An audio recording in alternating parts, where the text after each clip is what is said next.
নমস্কার বন্ধুরা, moon kitchen হাউসে আপনাদের সবাইকে স্বাগত জানাই। আশা করছি সবাই ভালো আছেন। আজ আমি আপনাদেরকে করে দেখাবো গাটি কচু দিয়ে ইলিশ মাছের ঝোল। এর জন্য প্রথমে আমি ইলিশ মাছগুলো ভালো করে ধুয়ে নিয়েছি। এবার এতে পরিমাণ মতো লবণ এবং হলুদ দিয়ে ভালো করে মেখে নেব। হয়ে গেছে মাখা। এবার কড়াইতে সর্ষের তেল দিয়ে মাছগুলো ভেজে নেব। মাছগুলো বেশি কড়া করে ভাজবো না, হালকা ব্রাউন করে ভাজবো। দেখুন ঠিক এইভাবে ভাজবো। এবার আমি এগুলো তুলে নেব। এইভাবে আমি সবগুলোই মাছ ভেজে নেব। হয়ে গেছে। এবার সেই তেলে লম্বা করে টুকরো করে নেওয়া গাটি কচু দিয়ে দিলাম, দিয়ে অল্প লবণ দিয়ে ভালো করে ভেজে নেব। এবার আমি গাটি কচুগুলো তুলে নেব।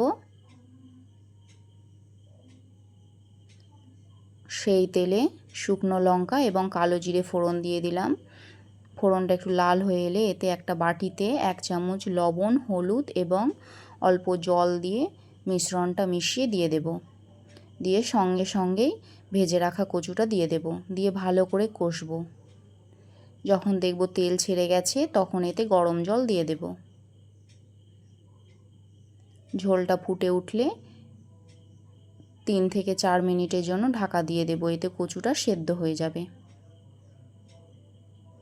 হয়ে গেছে 3 থেকে 4 মিনিট। দেখুন কচুটাও সেদ্ধ হয়ে গেছে। এবার আমি ভেজে রাখা মাছগুলো দিয়ে দেব, দিয়ে 1 থেকে 2 মিনিট মতো ফুটিয়ে নেব, দিয়ে চেরা কাঁচা লঙ্কা ছড়িয়ে নামিয়ে নেব। তৈরি হয়ে গেল গাটি কচু দিয়ে ইলিশ মাছের ঝোল।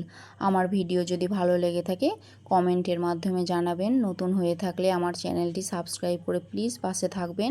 সকলে সুস্থ থাকবেন, ভালো থাকবেন। আজ তবে এই পর্যন্তই। ধন্যবাদ।